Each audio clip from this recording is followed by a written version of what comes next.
Marie Maloney was nervous. It was a feeling she wasn't used to. She'd started reporting for the Washington Post at age 17, and she was the first woman to win a seat in the U.S. Senate press gallery. By May 1920, she was editing a popular American magazine, The Delineator. And on a press tour of Europe that year, she'd already interviewed War of the Worlds author H.G. Wells, Peter Pan author J.M. Barrie, and philosopher Bertrand Russell. She was a seasoned reporter and knew her stuff. Still, when Maloney ascended the steps of the laboratory that day in Paris, she was nervous to meet Marie Curie. Curie was not only an icon of modern science, the first person ever to win 2 Nobel Prizes. She was also a prickly personality and had a combative relationship with the media. In 1910, after Curie tried to win a seat in the French Academy of Sciences, some right-wing newspapers had started attacking her. Curie had been born in Poland, and according to the jingoistic press, a foreigner like her was unworthy of a seat in that august body.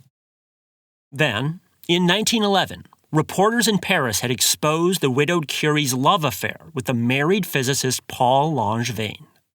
Curie's husband Pierre had died a few years earlier in a carriage accident, leaving Marie alone. Langevin was unhappy with his marriage, so the two scientists poured their passions into each other.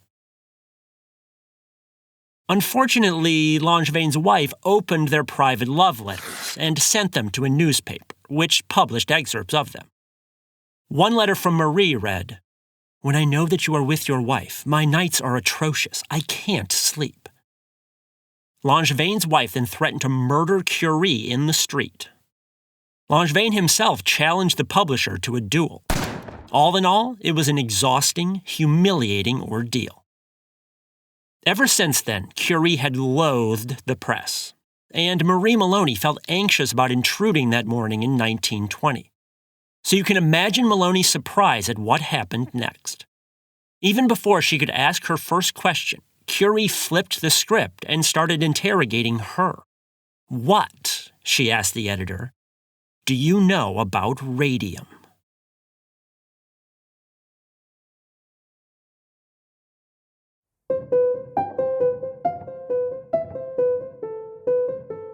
From the Science History Institute, this is Sam Keene and the Disappearing Spoon, a topsy-turvy, science-y history podcast, where footnotes become the real story.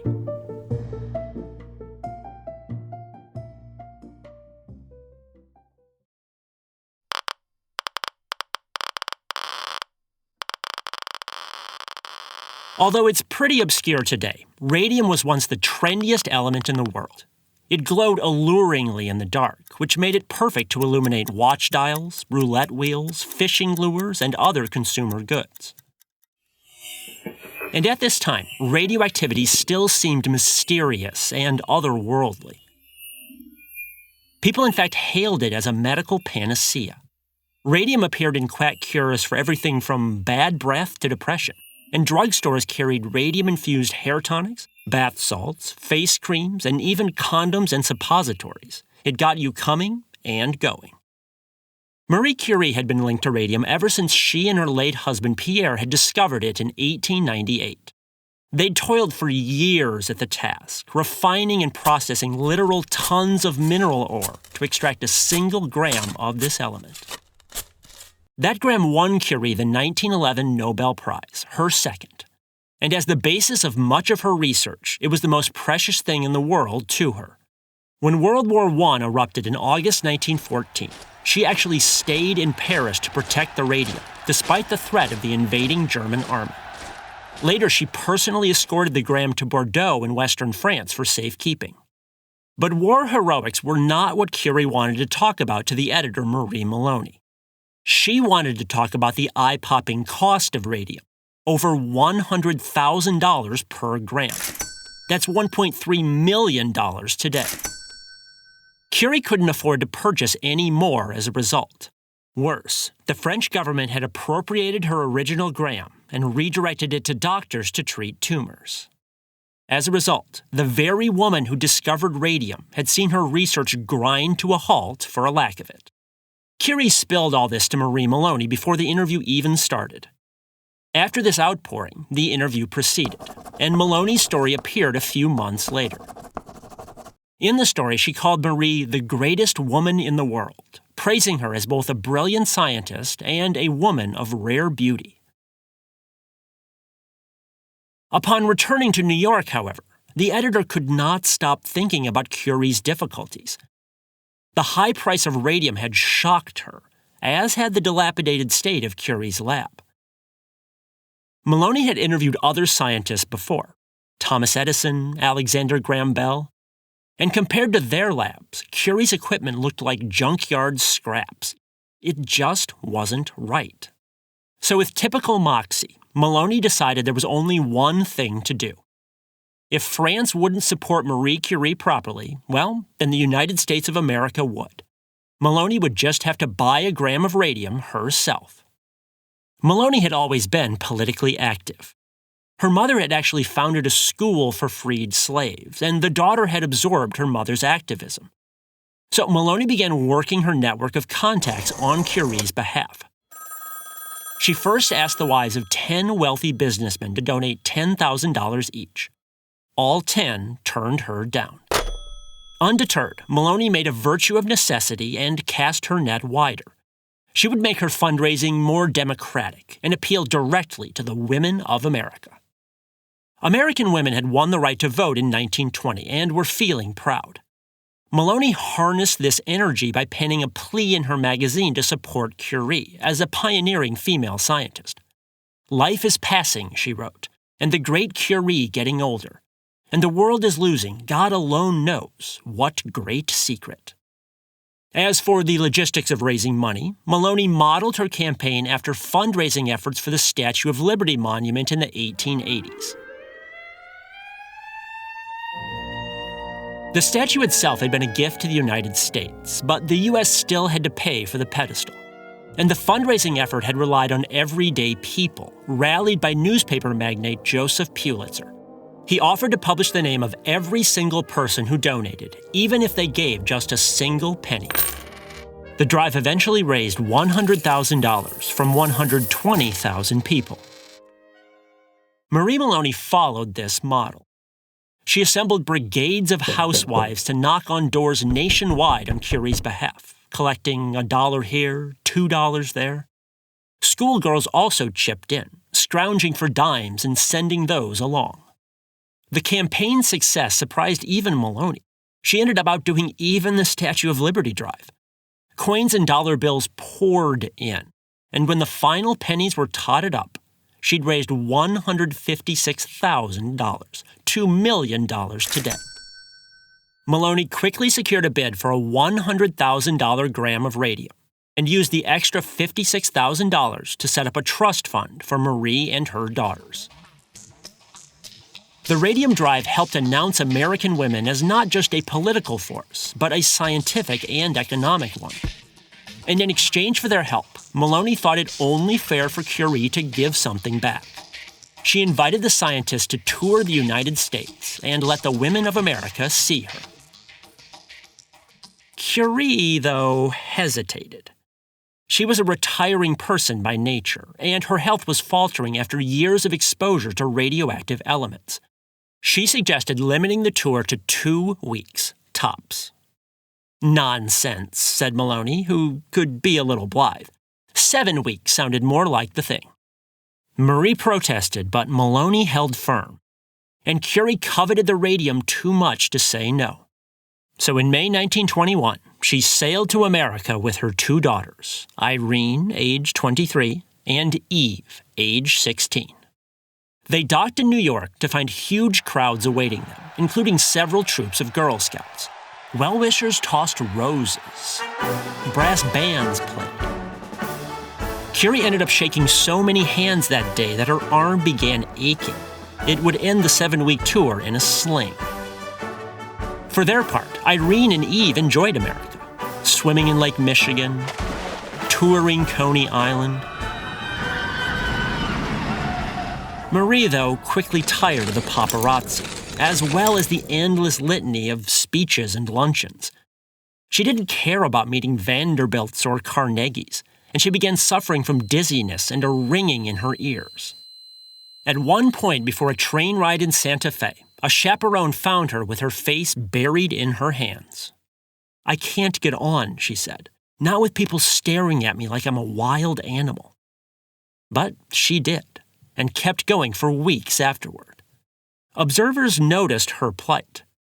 One reporter described how her arms hung lifelessly and her features were ashen gray. The deep lines on her face showed how seriously the unaccustomed strain of her whirlwind visit to America has affected her. Another warned of forcing Curie to pay with her own flesh for our gift, the mere satisfaction of our pride. All that said, Curie did enjoy certain moments of the trip. She delighted in Niagara Falls and the Grand Canyon, which she had always longed to see. And she was captivated with her tour of the Standard Chemical Company near Pittsburgh, which had isolated the radium for her. Scientists there spent 6 months on the job. They used industrial-scale processes to whittle down 500 tons of ore into a single gram of silvery gray powder.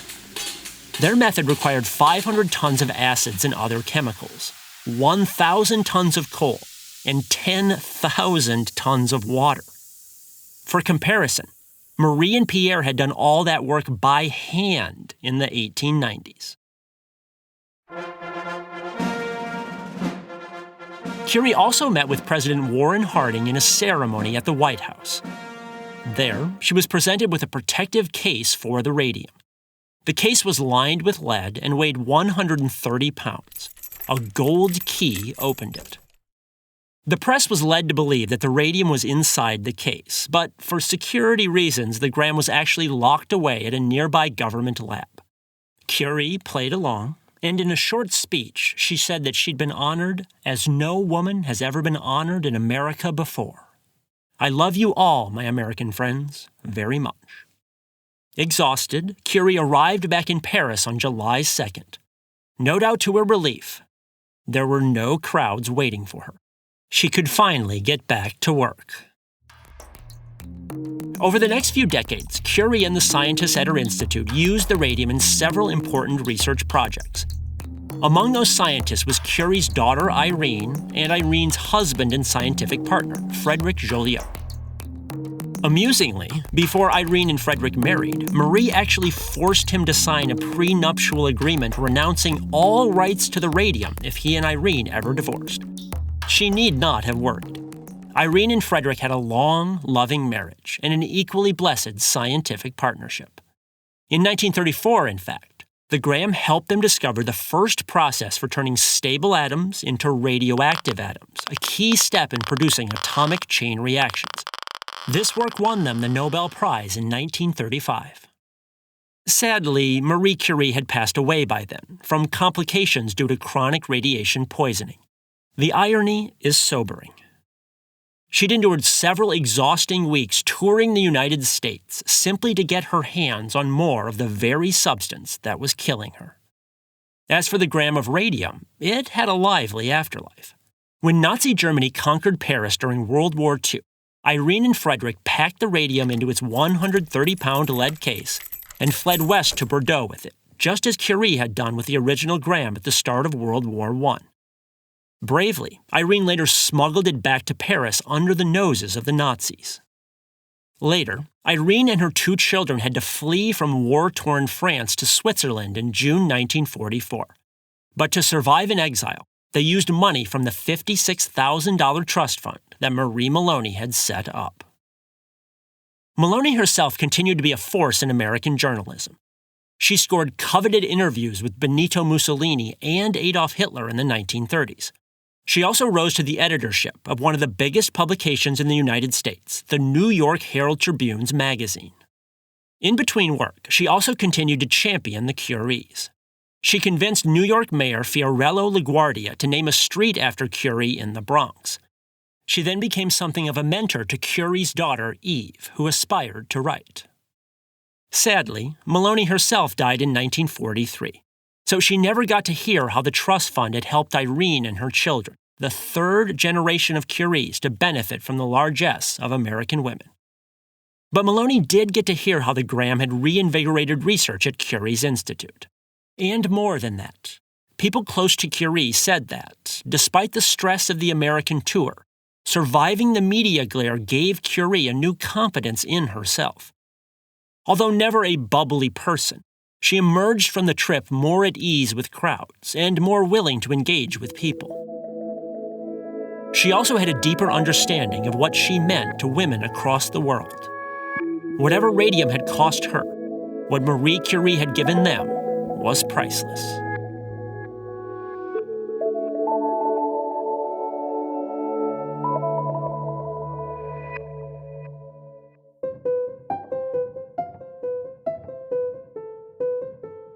This is the Disappearing Spoon podcast, brought to you by the Science History Institute. Find out more about their library, museum, and multimedia magazine at sciencehistory.org. Make sure you check out the Science History Institute's other awesome podcast, Distillations. You can find their in-depth narrative stories and interviews about everything from space junk to sex, drugs, and migraines, anywhere you get your podcast, and on their website, distillations.org. You can find more incredible stories from my books at samkeen.com. You can also book me as a speaker at your school or event. If you like this podcast, please support it at patreon.com/disappearingspoon. It costs as little as 7 cents per day. You can also get bonus episodes and signed books. Please spread the word to others as well, and subscribe in iTunes, Stitcher, or other places. This episode was written by me, Sam Keen. It was mixed by Jonathan Pfeffer and produced by Mariel Carr and Rigoberto Hernandez. Thanks for listening.